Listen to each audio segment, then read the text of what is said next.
Daripada Rasulullah sallallahu alaihi wasallam bersabda, aku telah bertemu Nabi Ibrahim, ya, aku telah bertemu Nabi Musa, dan aku telah bertemu dengan Nabi Isa. Maknanya perkara-perkara ini berlaku ketika Nabi Muhammad sallallahu alaihi wasallam diisrakan, ya, diisrakan. Waktu peristiwa Isra Mi'raj, kita tahu Nabi Muhammad sallallahu alaihi wasallam telah diisrakan, ya kan, kemudian dimi'rajkan. Dalam pertemuan itu beliau telah berjumpa dengan Nabi Ibrahim, beliau telah berjumpa dengan Nabi Musa, beliau telah berjumpa dengan Nabi Isa alaihissalam tiwassalam, ya. Baginda bersabda, mereka membicarakan masalah kiamat. Maknanya nabi-nabi ini membicarakan masalah kiamat. Mereka menyerahkan masalah kiamat itu kepada Nabi Ibrahim alaihissalam tiwassalam.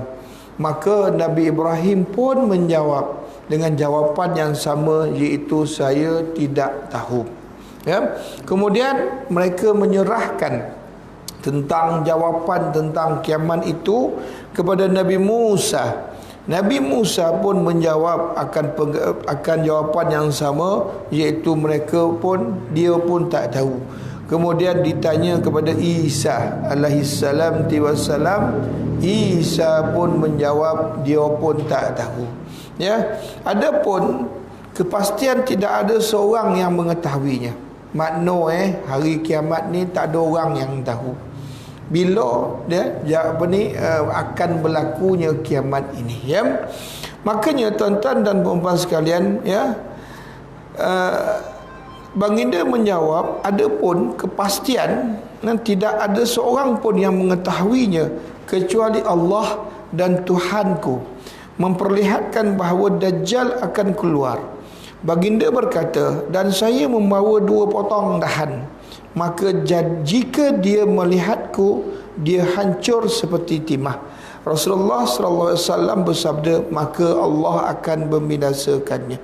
Maknanya Nabi Isa alaihissalam akan berjumpa dengan Dajjal, ya, akan berjumpa dengan Dajjal. Dan pada waktu tersebut Nabi Isa digambarkan bawa dua dahan ranting, dua ranting. Dan jika Dajjal melihat dia, mana melihat Nabi Isa alaihissalam tersebut, Dajjal akan hancur. Makanya tuan-tuan dan puan-puan sekalian, ketika Dajjal muncul di atas muka bumi ini, bukan turun, muncul di atas muka bumi ini, keluar dia di atas muka bumi ini, pada waktu tersebut selepas Dajjal keluar, maka akan Nabi Isa akan keluar. Maknanya Dajjal dulu keluar, baru Isa akan keluar, ya. Apabila misi Isa ialah, Nabi Isa alaihissalam ialah untuk membunuh Dajjal, makanya digambarkan dalam satu hadis ketika Nabi Isa masuk ke dalam sebuah masjid yang mana telah didapati di dalamnya itu ada Imam Mahdi beserta dengan orang-orang Islam yang lain. Dan pada waktu tersebut, tuan-tuan dan puan-puan sekalian, masjid itu telah ditutup. Bila ditutup, sembahyanglah mereka. Dan pada waktu tersebut Imam Mahdi telah menyuruh supaya Nabi Isa menjadi imam. Tetapi pada waktu tersebut Nabi Isa menyatakan, engkaulah yang menjadi imam. Makanya pada waktu tersebut sembahyang tersebut diimami oleh Imam Mahdi. Tuan-tuan dan puan-puan sekalian, tengah mereka sembahyang, tiba-tiba masuk Dajjal bersama dengan bala tentera dia. Masuk tang belakang masjid tu, tuan-tuan. Masuk ke pintu tu lah, kalau kita ke pintu tu lah. Bila masuk sahaja tuan-tuan dan puan-puan, selesai sembahyang, maknanya roket habis sembahyang, selesai sembahyang, kan Nabi Isa pun bangun. Dan Dajjal nampak Nabi Isa. Maknanya apa? Maknanya Nabi Isa dengan Dajjal ini mereka kona. Nabi Isa kona Dajjal, Dajjal kona Nabi Isa. Tuan-tuan, makanya ketika Dajjal nampak Nabi Isa ada dalam masjid tu, makanya Dajjal lari. Dia menyerahkan untuk dibuat perkara yang tidak sepatutnya dalam masjid itu kepada tentera dia lagi. Dan pada waktu tersebutlah Nabi Isa mengejar akan Dajjal tersebut, tuan-tuan dan puan sekalian. Makanya Rasulullah SAW menyatakan, maka Allah akan membinasakannya. Kan? Kenapa disebut Allah yang akan membinasakannya, bukan Nabi Isa? Sebab segala ketentuan yang telah ditetapkan ini adalah izin Allah. Ya, adalah dengan izin Allah. Makanya dinyatakan oleh Rasulullah SAW di sini bahawa Allah akan membinasakan Dajjal tersebut. Tuan-tuan dan puan sekalian, disebut juga ulul azmi. Ulul azmi ni siapa? Iaitu orang yang nak menjadi ulul azmi ini mesti menjadi nabi. Kemudian lepas jadi nabi, dia mesti dilantik menjadi rasul. Makna kalau dia nabi saja bukan rasul, dia tidak boleh dilantik menjadi ulul azmi. Ya, jadi nabi banyak ratus ribu, tuan-tuan. Ya, tetapi rasul sedikit, hanya 25 orang. Ya, tetapi ulul azmi lagi sikit. Itu sekitar 5 orang je. Ya, ulul azmi hanya 5 orang. Yang terdiri mereka itu adalah seorang nabi dan seorang rasul, barulah boleh diangkat menjadi seorang ulul azmi. Bagaimana kriteria untuk meletakkan seseorang nabi rasul itu ulul azmi? Mereka ini adalah rasul yang paling teruk, paling dahsyat tekanan dia oleh dia punya penganut dia, oleh dia punya orang yang dia dakwahkan pada waktu tersebut. Makanya tuan-tuan dan puan sekalian, kan, Imam Muslim menyatakan, telah meriwayatkan daripada Jabir Ibnu Abdullah radhiyallahu an, dia berkata, aku mendengar Nabi Muhammad sallallahu alaihi wasallam bersabda sebulan sebelum baginda wafat.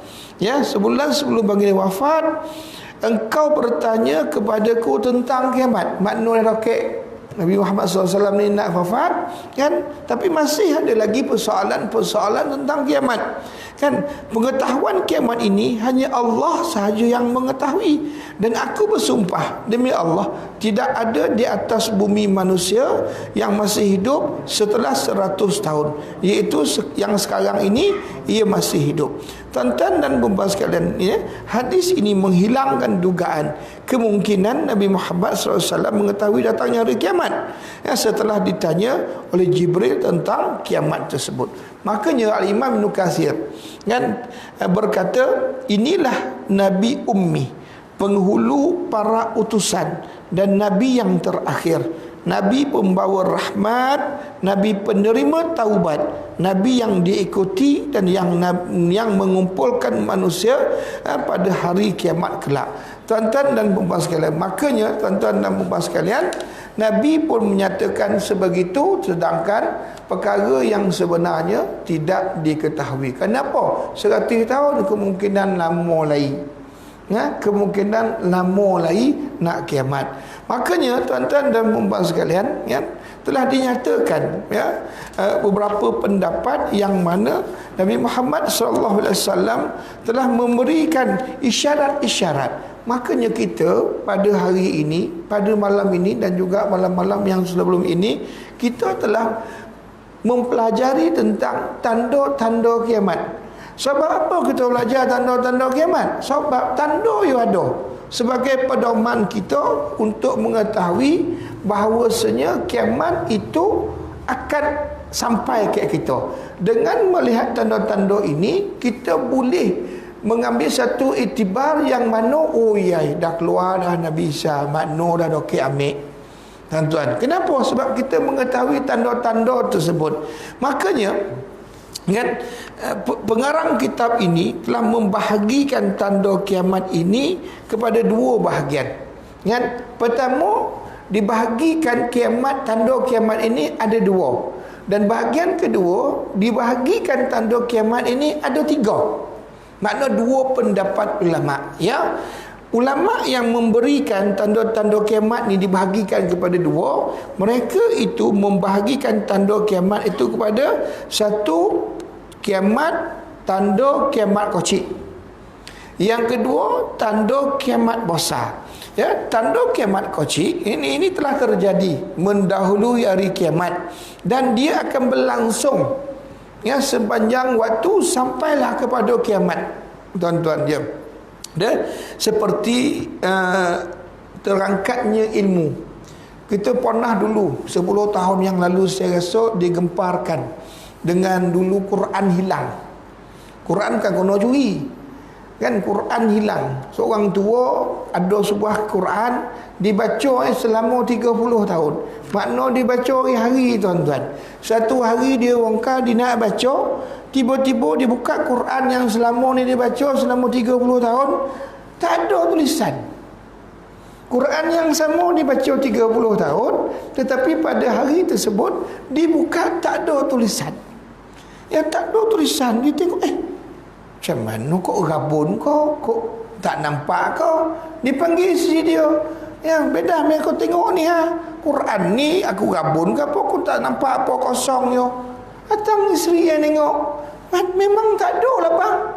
Di bilik-bilik yang lain ada, tapi muka surat tu tak ada, tuan-tuan dan puan-puan sekalian. Makna tu apa tu, tuan-tuan? Terangkatnya ilmu. Ya, dan terangkatnya ilmu ini sebenarnya tanda kecil. Dan selepas pada itu, kan 2-3 tahun lepas itu berlaku lagi. Makna tanda kunci kiamat ini dia sentiasa akan berlaku. Kan sentiasa akan berlaku. Tuan-tuan, mungkin waktu saja yang menentukannya, tuan-tuan.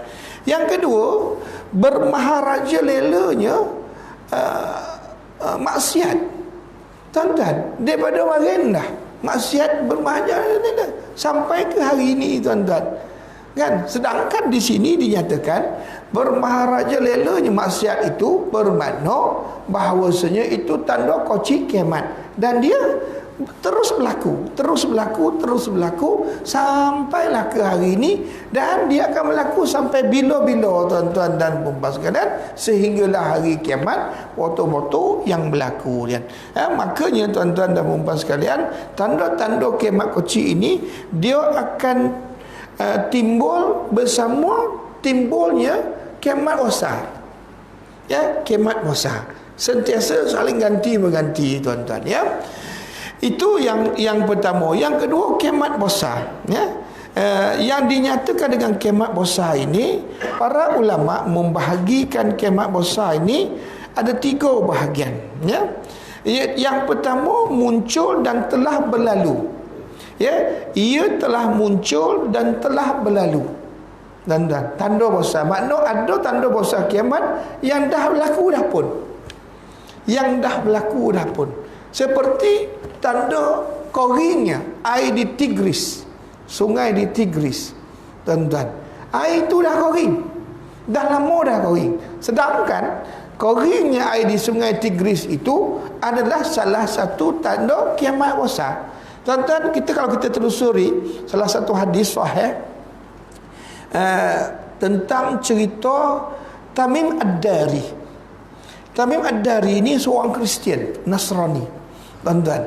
Dia ni seorang pelayar, kan, dia belayar, tuan-tuan. Satu hari dia belayar, kapal yang dia belayar tu kena pukul dia ombak besar. Ombak ni terdampak ke sebuah pulau. Tak pecah, alhamdulillah, tapi terdampak ke sebuah pulau. Ke pulau tu bila dah selesai semua, diorang pun turun ke pulau tersebut untuk mencari bekalan air. Ya, maka bila dia turun, tuan-tuan, dia jumpa ada satu makhluk yang dia tak tahu orang ke binatang. Kenapa? Sebab dia tak tahu makhluk tu depan belakang. Tuan-tuan, kalau kita tengok orang, kita tahu mana depan, mana belakang. Foto tak? Macam kita tengok air ni. Air ni, tuan-tuan, kita tahu yang ada label ni depan ni mesti depan. Kan? Sebab kita tahu. Tuan-tuan, ini dijumpa makhluk tu dia tak tahu mana depan, mana belakang. Dan yang jadi dia terkejut lagi, tuan-tuan, bersama dengan kawan-kawan dia tu, makhluk tu boleh bercakap. Makhluk ni, tuan-tuan, diseliputi dengan bulu. Bulu, jadi bulu ni penuh. Kalau Bigfoot sekali pun, borok sekali pun, kan, kita tahu walaupun dia penuh bulu, kita tahu orang hutan dah. Orang hutan kan banyak bulu Kita tahu mana depan mana belakang. Ini dia tak tahu. Diseliputi bulu, tuan-tuan. Yang paling pelik lagi, sehingga dia kata ini bukan binatang, sebab makhluk tu boleh bercakap. Ya, makhluk tu boleh bercakap. Kan dinyatakan kepada Tamim Ad-Dari, sesungguhnya kedatangan engkau ini telah ditunggu oleh seorang yang ada dalam sebuah gua. Makanya tuan-tuan dan puan sekalian, dia kata ada gua ke? Ada. Maka orang tu tunjuk ke kanan jalan pandang ada gua. Maka dia pergi, tuan-tuan. Bila dia pergi sana, tuan-tuan, masuk dalam gua tu, lagi terkejut. Sebab dia jumpa dengan satu makhluk yang lagi besar. Lagi besar. Kan? Lagi besar, tuan-tuan. Orang Arab ni besar, tuan-tuan. Orang Arab ni besar. Tetapi makhluk yang dijumpa tu lagi besar. Sehingga kan orang ni, dia orang dalam 30 orang. Dia 30 orang tu tengok, ini orang kau apa? Macam tu, tuan-tuan. Punya besar. Dan dirantai. Kaki dia kena rantai. Jadi, tuan-tuan, orang tu pun bercakap. Makhluk tu pun bercakap, tuan-tuan. Bercakap, tanya 3 soalan. Adakah air di sungai Tigris dah kering belum? Dia tanya soalan ni. Maka dia jawab, belum. Okey. Dah ada belum seorang manusia yang namanya Muhammad? Dah. Tuan-tuan, dinyatakan. Kan? Kemudian ditanya soalan yang ketiga. Dah muncul belum api? Belum. Tuan-tuan, 3 soalan ini adalah merupakan tanda besar kiamat. Makanya balik dia, dah ambil air berbagai, panjang cerita hadis yang panjang, hadis sahih, tuan-tuan. Ambil air dia, balik, tuan-tuan. Bila balik jumpa Rasulullah, dan Tamim Ad-Dari masuk Islam. Kan? Masuk Islam, dia jumpa Rasulullah dan dia ceritakan apa yang dia alami ini. Kan? Dia ceritakan dan dia tanya ke Rasulullah, ya Rasulullah, siapa tu yang ku jumpa yang berantai besar rodang tu? Siapa? Tuan-tuan tahu tak apa jawapan Rasulullah SAW? Rasulullah SAW berkata, itulah dia Dajjal. Tuan-tuan, ini peristiwa yang berlaku 1443 tahun yang lalu. Dan hadis ini hadis yang sahih. Makanya tuan-tuan, Dajjal ini kan tak lahir. Dajjal ini muncul. Bila muncul tak tahu. Ya, tak tahu.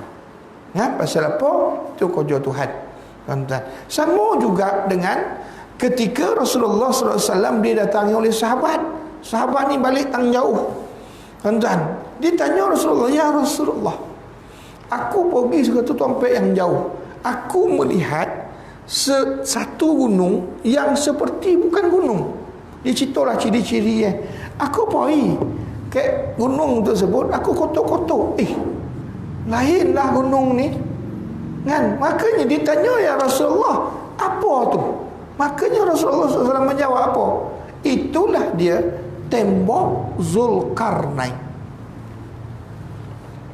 Tuan-tuan, orang sekarang cari sampai hari ni tak jumpa. Sampai hari ni tak jumpa. Sahabat dah jumpa. Tuan-tuan, tembok Zulkarnain. Dan Nabi pernah bermimpi. Dan dulu saya pernah cerita, Nabi pernah bermimpi. Kan? Rasulullah SAW pernah mimpi, Allah wahyukan kepada dia, yang mana dia bangun terjaga tengah malam dalam keadaan berpeluh. Kan? Ditanya oleh isteri dia, kenapa ya Rasulullah? Aku bermimpi Allah tunjukkan aku dinding Zulkarnain, tembok Zulkarnain. Ya? Dan dinding tu, tembok tu dah bocor. Kan? Dan Rasulullah mengisyaratkan macam ni, makna dah bocor besar ni pada waktu tersebut 1443 tahun yang lalu. Tuan-tuan, dah bocor. Makanya tuan-tuan, kalau kita agak-agaklah, kotlah Ya'juj wa Ma'juj yang dipenjarakan oleh Zulkarnain dalam tembok tersebut, korek lubang tu ni 1 inci setahun. 1 inci setahun, tak payah banyak tu dah. Setahun ni korek 1 inci je. Sekarang 1443 tahun. Maknanya apa? Kok seinci jadi 1443 inci. Agak-agak muek tak nak keluar. Kuda pun lopeh. Tuan-tuan dan puan sekalian, kan? Ini peristiwa-peristiwa ini, tuan-tuan, adalah merupakan pembahasan yang dinyatakan oleh Rasulullah SAW tentang tanda-tanda kiamat. Yang kedua, tanda itu muncul dan sentiasa berkembang. Makna tanda itu muncul dan sentiasa berkembang. Kita tahu di antara tanda yang besar ialah berlakunya gempur bumi. Gempur bumi. Sampai sekarang berlaku gempur bumi. Sampai sekarang dan ada je gempur bumi. Ada kojak besar, ada kojak koci, kan? Ada kojak ombak yang besar, tsunami 2000 boleh makin. Sampai habis suku juta, 250,000 orang out habis. Dibunuh, dimati dia pun ni terbunuh dia kerana tsunami. Kenapa tsunami itu? Gegaran yang berlaku bawah tanah, tuan-tuan, kan? Berapa skala Richter? 8 ke 9 skala Richter. Tinggi, tuan-tuan dan puan sekalian. Ya, dan sentiasa berlaku. Kan di Palu berlaku, kan tahun lepas. Kemudian di Lombok berlaku, tuan-tuan. Kita pun tak pernah dengar benda tu, ada juga berlaku sekarang ni, tuan-tuan dan puan sekalian. Ya, jadi tanda-tanda tu sentiasa berlaku, ya, terus-menerus berkembang, ya. Dan ada yang ketiga, tanda yang belum muncul sehingga sekarang. Ya, ada tanda yang belum muncul. Seperti belum munculnya Imam Mahdi, seperti belum munculnya Dajjal, seperti belum munculnya Nabi Isa alaihissalam. Ya, jadi perkara-perkara ini, tuan-tuan dan puan sekalian, semuanya telah diberitahu oleh Allah, semuanya telah diberitahu oleh Nabi Muhammad sallallahu alaihi wasallam, supaya bila kita tahu tanda-tanda ini, kita akan menjadi orang-orang yang alert, orang-orang yang peka, orang-orang yang lebih lebih sensitif. Bila berlaku sesuatu bencana tersebut, kita boleh baca ini isyarat daripada Allah, dan ini adalah merupakan salah satu tanda-tanda kiamat, yang mana bumi kita ini sedang nazak. Sedang nazak. Kita ni sedang nazak, tuan-tuan. Kenapa sedang nazak, Ustaz? Sebab ketika peristiwa Isra Mi'raj, Nabi telah didatangi, kan, diberi gambaran dengan datangnya seorang wanita tua, bongkok 3, tuan-tuan, pakai tungkek lagi berjalan. Sallallahu alaihi wasallam bertanya, wahai Jibril, apakah itu seorang wanita? Apa maksud tu seorang wanita yang bongkok 3 berjalan pakai tungkek? Jibril menyatakan, ya Rasulullah, itulah dia gambaran usia bumi pada waktu tersebut, 1443 tahun. Macam mana jalan ni? Bongkok 3, tuan-tuan, pakai tungkek. Kalau sekarang, kalau kita boleh dinampakkan oleh Allah wanita yang sama agak-agak macam mana wanita tersebut? Saya rasa dah tak pek kita nampak. Pasal apa? Bedridden, tak pek jalan. Ya, tak pek jalan. Itulah dia gambaran keadaan bumi kita sekarang, yang sedang menunggu hari sahaja untuk dihancurkan oleh Allah Subhanahu wa taala. Makanya tuan-tuan dan puan sekalian, kita sebagai orang Islam, kita diberi amanah untuk mengetahui benda-benda ini. Faedah kita mengetahui benda-benda ini, supaya dengan kita mengetahui benda-benda ini, tanda-tanda kiamat ini, lebih meyakinkan kita untuk beribadah kepada Allah, lebih mendekatkan kita untuk menghampiri kepada Allah, lebih memotivasikan diri kita untuk beribadah kepada Allah Subhanahu wa taala. Nak tidur sikit dia dah bunyi azan yang pertama, ongkar tahu, oi dah azan pertama dah, kena bangun ni, tak boleh lelap ni, kena bangun. Kan kita dah cerita kan, hebatnya waktu subuh, kan, hebatnya waktu subuh, tuan-tuan. Jadi orang-orang yang mengetahui tanda-tanda kiamat ini adalah orang-orang yang diberi rezeki oleh Allah. Ya, rezeki oleh Allah. Makanya orang yang diberi rezeki oleh Allah, makanya dia boleh melihat, membaca akan tanda-tanda tersebut. Joki ke ustaz? Joki. Joki ke ustaz? Joki lah. Rezeki. Tuan-tuan, hari ni tuan-tuan datang lemur rezeki ni tuan-tuan. Rezeki. Kan makna Allah pilih tuan-tuan untuk hadir ke sini.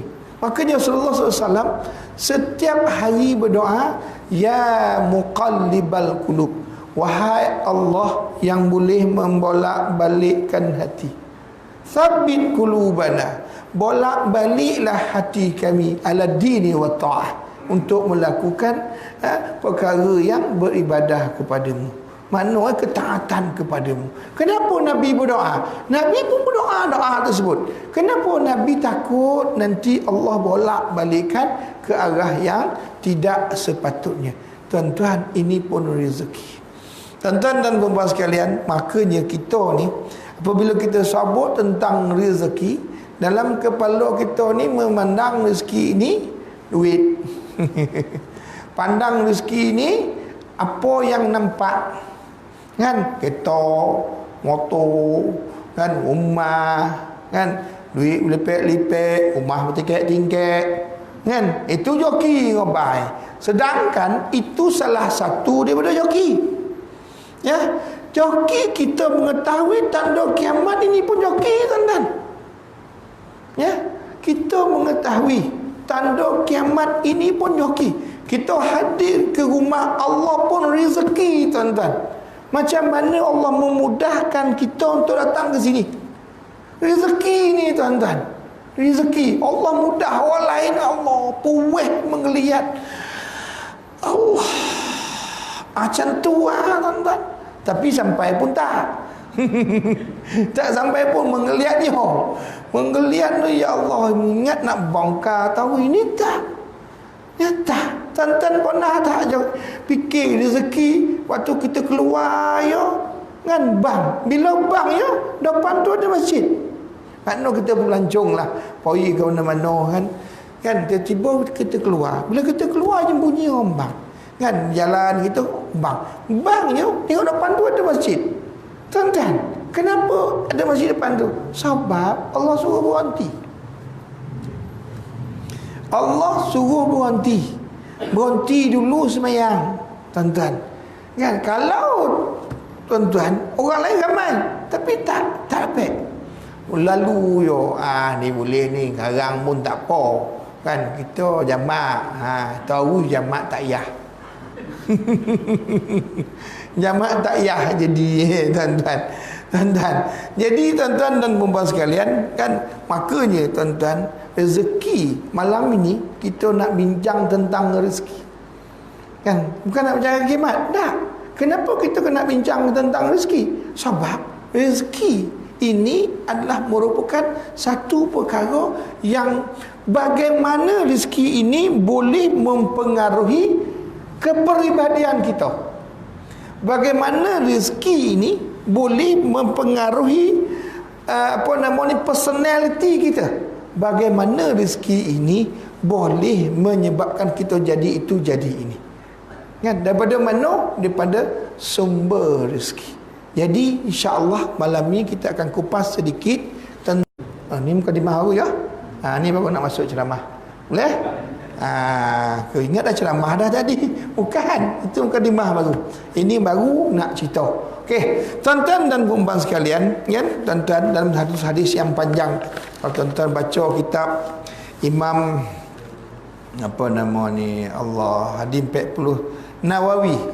Imam Nawawi hadis 40, ada satu hadis, kan, dalam karangan Imam Nawawi itu menceritakan tentang kisah seorang yang apa nama ni, seorang lelaki yang berjalan jauh, pakaian dia, diri dia kusuk masai. Lelaki tadi, tuan-tuan, selalu dalam kehidupan dia menadah tangan berdoa kepada Allah, ya Rabb, ya Rabb, ya Allah. Jangan kita lah doa ke Allah, ya Allah, ya Allah, minta tu, minta ni, minta macam-macam, tuan-tuan. Ya, macam kita lah, kan. Tapi Rasulullah kata apa? Sedangkan apa yang dia makan, makanan haram. Apa yang dia minum, minuman haram. Apa yang dia pakai, pakaian haram. Apa yang dia beri makanan yang haram. Makanya Rasulullah SAW menyatakan, bagaimanakah doa orang yang sebegini hendak diterima oleh Allah Subhanahu Wa Taala. Walaupun hari-hari berdoa, tuan-tuan dan puan-puan sekalian. Makanya tuan-tuan dan puan-puan sekalian, sumber rezeki ini adalah merupakan satu perkara yang amat-amat memberi impak, memberi kesan kepada kepribadian kita dan juga anak-anak kita, tuan-tuan. Ya, oleh kerana itulah mereka yang sentiasa bergelumang dengan bondo-bondo yang haram. Ya, bondo-bondo haram ni tuan-tuan jangan ingat bondo haram ni babi arak. Babi arak tu dah tentu zatnya haram. Haram ni ada dua. Satu haram kerana zat. Zat seperti apa? Babi. Kan? Kenapa haram babi? Zat dia. Kan? Kerana apa haramnya arak? Kerana zat dia. Makanya arak kok dimasukkan dalam air ni menjadi haram. Bukan air ni mula halal, tetapi kerana dimasukkan arak, jadi menyebabkan air ni haram. Kan? Kuali dimasak babi, tuan-tuan. Kita pun buat kuih tiaw. Pinjam dengan dia buat kuih tiaw, tuan-tuan. Apa jadi, tuan-tuan? Nampak tak, tuan-tuan? Kerana haram kerana zat. Yang kedua, haram kerana perbuatan. Kan? Makan, minum, makan buah mangga. Halal tak? Halal. Makan buah mangga curi?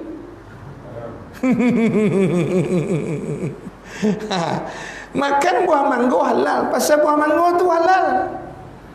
Buah mangga halal, tuan-tuan. Tapi kalau makan buah mangga tu mangga yang dicuri, jadi makan buah mangga tu jadi haram. Haram bukan zat dia, tapi cara dapat, cara memperolehinya itu menyebabkan dia tu haram. Macam kita lah, makin ingat, makin dak-dak. Yang paling ngomah jika orang mati. Ada orang Cina mati. Kenapa? Nanti diletak buah. Cina makin letak buah botol-botol. Anggur botol, limau botol, apple botol. Sekarang plastik. Kan? Jadi bila dia dah habis tu, tuan-tuan, kita ni, tuan-tuan, pergi curi. Oh, yai balik lapah lah senang cerita kan. Potong tuan, makan apple, makan anggur, makan limau apa semua, tuan-tuan. Sedangkan rupa-rupa perbuatan tu haram. Makan tu haram. Pasal apa?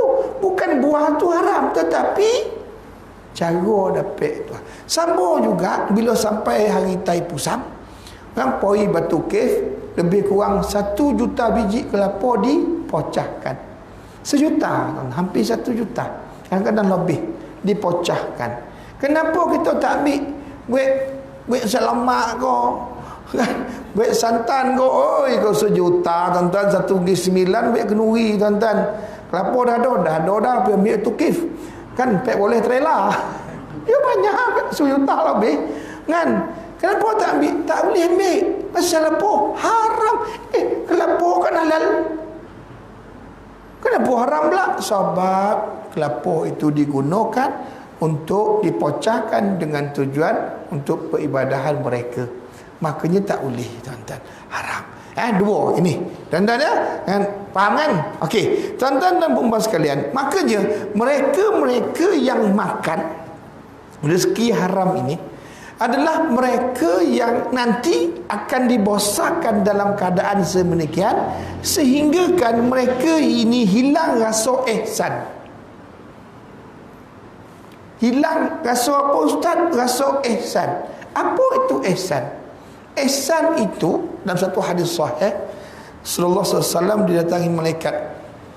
Bila datang jumpa malaikat turun jadi menyerupa seorang lelaki.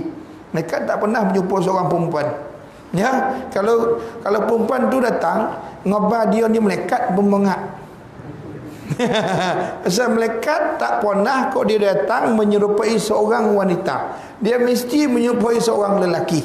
Kalau orang perempuan tu ngobat dia malaikat tu pun mengak nama. Reject shock. Kenapa? Pasal malaikat tak pernah menyerupai seorang wanita. Okey. Dia datang jumpa Nabi. Dan bila dia datang jumpa Nabi, dia duduk pelaga lutut. Pelaga lutut. Dan dia bertanya soalan, "Ya Rasulullah, apa itu Islam?" Nabi pun jawab, Islam tu rukun Islam yang 5. Betul. Kan dia jawab betul. Tadi ditanya, ni dia jawab betul-betul. Seolah-olah orang yang bertanya tu tahu jawapannya. Kemudian ditanya soalan yang kedua, kan apakah itu iman? Maka Rasulullah jawab, iman itu 6, iaitu rukun iman. Tak payah orang banyak-banyak pasal kita nak cerita yang ihsan ni. Maka dia tanya soalan ketiga, mahwal ihsan? Apakah itu ihsan? Kan Nabi menyatakan ihsan ini ialah engkau melihat Allah. Boleh nampak Allah? Oh, tak boleh nampak. Tetapi engkau yakin bahawa Allah boleh melihat engkau. Makanya ihsan ini ialah orang yang melakukan sesuatu dan mereka melakukan sesuatu itu dalam keadaan yakin apa yang sahaja yang mereka lakukan itu Allah nampak, Allah tengok. Apa sahaja, baik dia duduk sendirian, baik dia duduk ramai-ramai, baik lintasan hati, baik dia sembunyi-sembunyi, semua perbuatan yang dia lakukan itu semuanya Allah tahu. Itulah dia ihsan. Makanya apabila orang tu makan sumber haram yang banyak, orang tu akan hilang rasa ihsan.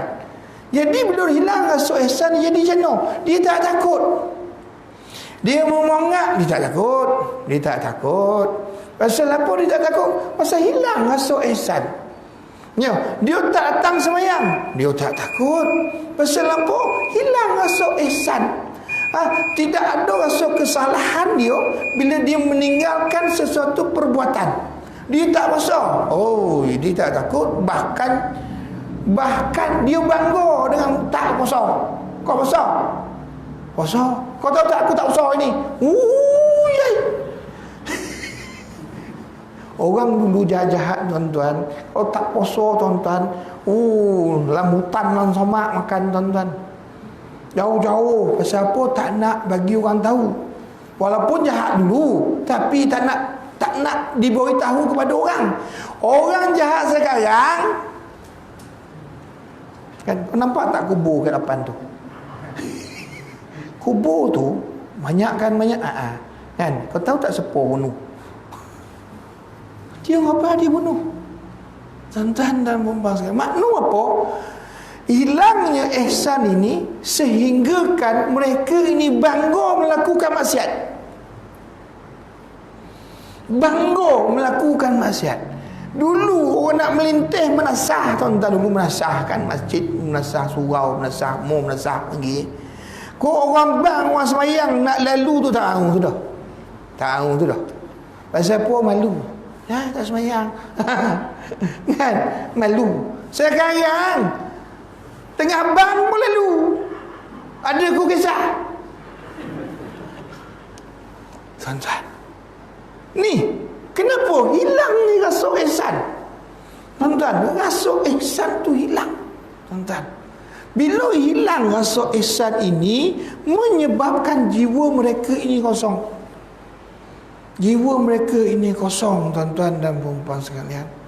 Bila jiwa dia kosong, jiwa tak boleh kosong, tuan-tuan. Jiwa mesti ada benda yang nak diisi. Takkan kosong. Makanya kerana makan sumber haram yang banyak, dia nak mengisi diri mereka itu dengan pengisian yang tidak sepatutnya. Budak-budak sekarang, tuan-tuan, kau suruh baca Quran, apa budak-budak sekarang kan, kau suruh baca Quran, lari, tuan-tuan. Main game, tuan-tuan.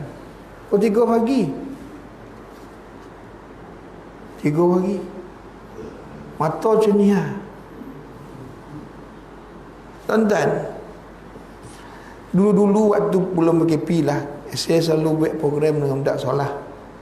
Kan di antara pengisian program budak sekolah ialah kita buat qiyamul lail. Tuan-tuan, selalu saya dapati mereka yang handle program ni payah nak bangunkan budak-budak ni.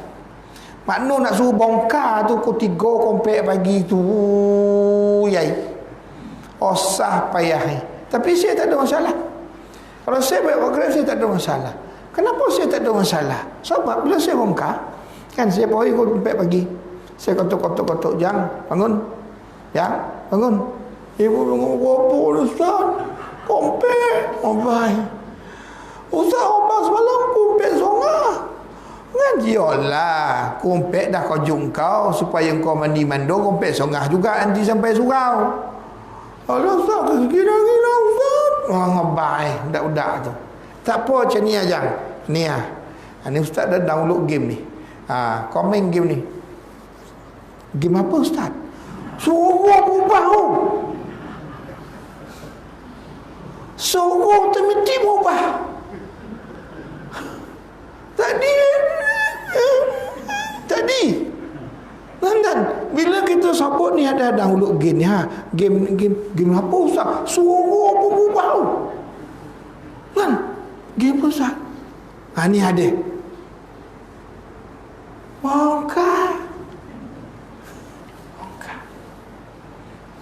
Angka. Tuan-tuan, kenapa? Sebab apa? Nak jiwa tu bila ibadah jadi borek. Bila baca Quran nak lalak, bacalah Quran. Nak lalak, duduk dalam majlis ilmu lalaklah. Hari Jumaat macam mana lalak? Dengar khutbah sekarang 10 minit je. Kan lama tu dah. Ni pagi esok ni esok kan 10 minit dah. 15 minit paling lama pun sekali dengan tamu kedua. PKP punya pasal tuan-tuan. Jadi tu pun nolak tuan-tuan.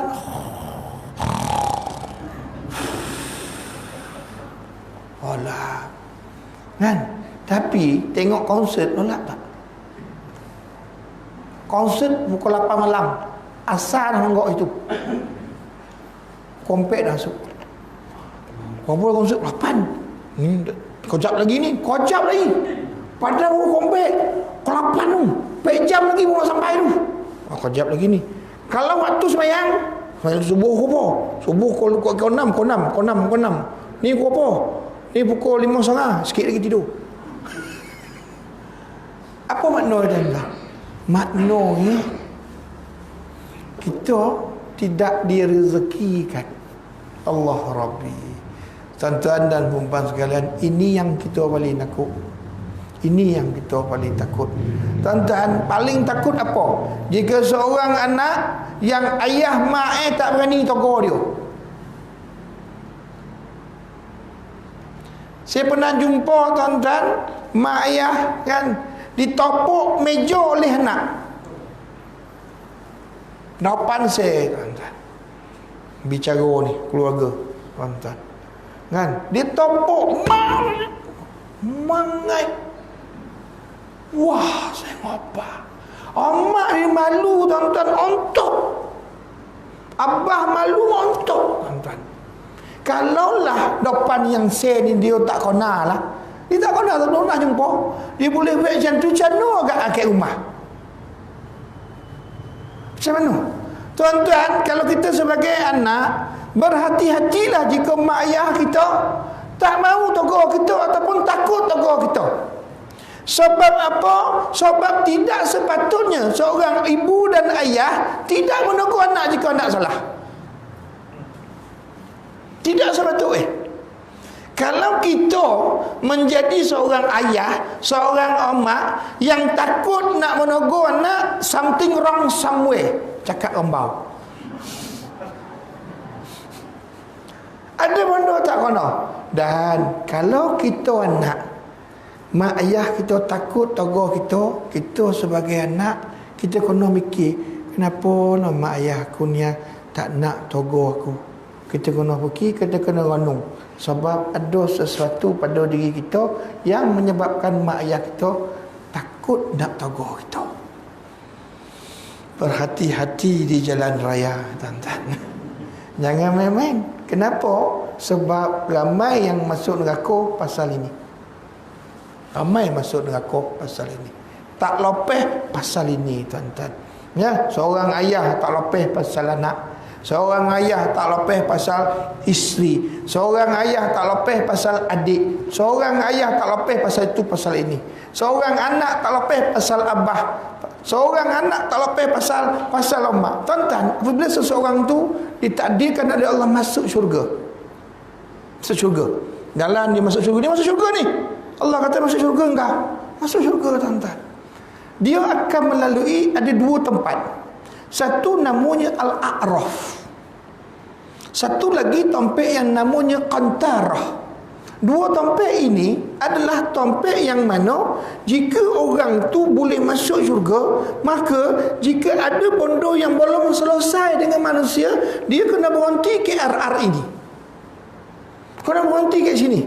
Makna tak boleh masuk syurga tahu tak? Kena berhenti. Makna kena selesai dulu unfinished business. Mangaya. Ada urusan yang belum selesai. Sebelum kau masuk betul-betul dalam syurga, kau selesaikan ini dulu. Kan? Di antaranya, tuan-tuan yang nonggok kat situ ialah kita tak selesai dengan siapa? Tak selesai dengan isteri. Isteri nonggok kat situ. Isteri nonggok. Tuan-tuan, Al-A'raf tu apa? Tuan-tuan baca Al-Quran. Quran satu surah Al-A'raf. Tempat yang tinggi. Satu surah. Allah bicarakan tentang Al-A'raf ini, tempat yang tinggi ini, satu surah. Tahu tak tempat apa? Tempat ini adalah tempat RR, rawat dan rehat. Kalau apa nama ni highway. Situ kita berhenti, tuan-tuan. Kenapa kita nak berhenti? Kita nak pergi syurga tu.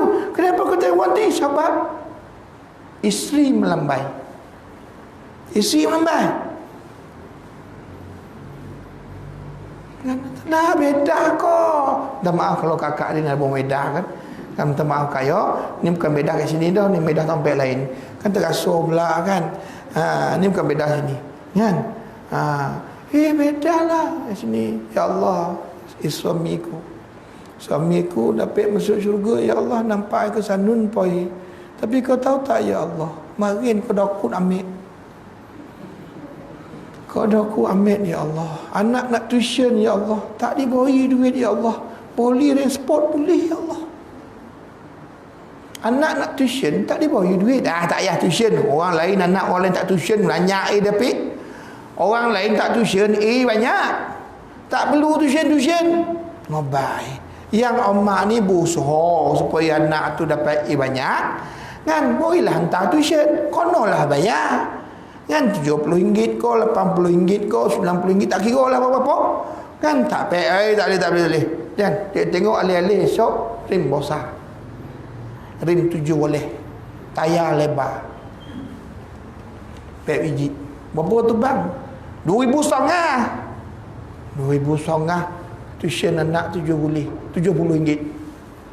Dia tanya. Itu belum cerita anak. Ya Allah, marin ayahku, marin aku nak belajar, ya aku tak beri. Itu belum cerita. Ya Allah, isteri aku isteri, aku nak pergi belajar kat masjid tu. Ada ustaz omong-omong tu datang, suami aku tak pergi. Suami aku tak pergi. Tahan, tuan-tuan. Ya Allah, suamiku selalu pukul aku, ya Allah. Kan? Tak diberi nafkah, ya Allah. Dia kata, awak dah kerja, duit dah ada, tak payahlah saya bagi nafkah. Kan saya dah bagi kebenaran awak untuk bekerja. Itulah nafkah lah khata. Tuan-tuan dan perempuan sekalian, oi tuan-tuan jangan main-main, tuan-tuan. Kan? Elok-elok alih-alih ni Allah ngabar masuk syurga, tuan-tuan jadi ke mana? Join venture masuk neraka. Tuan-tuan, kena balik. Pasal apa tak selesai? Kena balik. Oi, jangan main-main tuan-tuan dan perempuan sekalian. Jangan main-main tentang joki ini, tuan-tuan. Ya, jangan main-main. Ia bukan satu perkara yang main-main. Kan? Kenapa? Kerana makanya rezeki ini misteri. Misteri. Kenapa misteri? Sebab orang tak tahu dalam satu rezeki ada pelbagai rezeki yang lain. Kan dulu saya buat misal kan. Ada tak pernah saya buat misal dulu? Makan nasi ayam. Makan nasi ayam. Mangai yang sedap nasi ayam ni. Sedap nasi ayam. Joki ngobai. Ini joki waktu lah dapat makan nasi ayam hainan. Cino masak Cino maklaf tu Islam kita. Asak sedap waktu ayam ni tak sambung dengan nasi ayam lain tu. Sedap. Kita tahu joki kita. Tuan-tuan tahu tak? Joki yang ada dalam joki.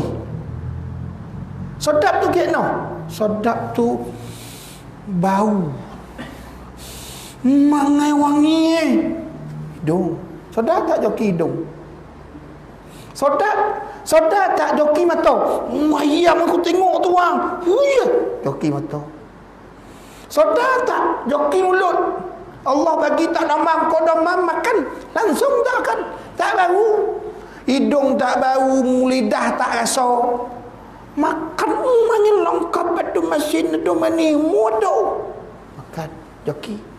Dan telinga tu masa duduk kedai tu, waktu dia rendam ayam tu goreng guruci, aku dengar sedap dah. Satu rezeki je nasi ayam.